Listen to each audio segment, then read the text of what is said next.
क्या एक फेमस चेहरा किसी ब्रांड को हिट बना सकता है? चलिए आज स्टार पावर और बिजनेस की इसी हकीकत को समझते हैं। तो आज की पड़ताल इसी सीधे और बड़े सवाल से शुरू करते हैं। ये वो सोच है जिस पर शायद हम सबने कभी ना कभी तो यकीन किया ही है, पर क्या ये सच है? अरे भाई, लाखों फॉलोअर्स, मीडिया का ध्यान और एक जाना माना चेहरा सफलता की गारंटी लगती है ना? लेकिन बाजार भावनाओं पर नहीं, हकीकत पर चलता है। चलिए 3 बड़ी केस स्टडीज देखते हैं। पहला केस है दीपिका पादुकोण का 82 डिग्री ई, एक लग्जरी स्किन केयर ब्रांड जो 2022 में लॉन्च हुआ था। लेकिन इसके जो आंकड़े हैं वो एक अलग ही कहानी कहते हैं। कमाई से ज्यादा तो खर्चा हो गया। और फिर आया कस्टमर फीडबैक, जिसने प्रोडक्ट की असलियत सामने लाकर रख दी। नतीजा, जबरदस्त स्टारडम भी एक कमजोर प्रोडक्ट को बाजार में नहीं बचा सका। अब चलते हैं दूसरे केस पर, अनुष्का शर्मा का नुश, जो उनकी पर्सनल स्टाइल का वादा करता था। यहाँ ब्रांड की कहानी और हकीकत के बीच एक बहुत बड़ी दरार सामने आ गई।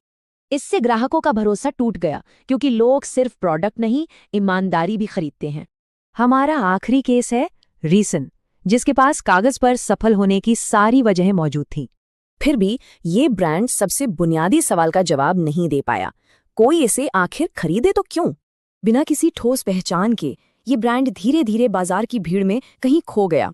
तो इन कहानियों से बिजनेस के वो कौन से 5 कड़वे सच हैं जिन्हें जानना बहुत जरूरी है। चलिए किसी भी बिजनेस के लिए ये 5 सबसे जरूरी सबक एक एक करके समझते हैं।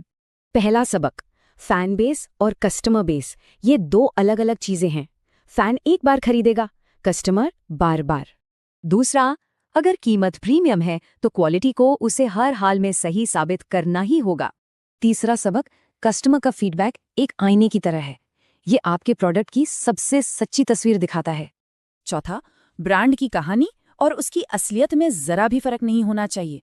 आज का बाजार सब जानता है।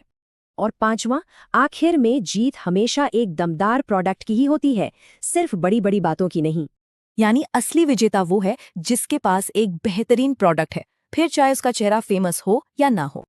तो हम सबके लिए सोचने वाली बात यह है कि अगली बार खरीदारी भावनाओं से होगी या दिमाग से।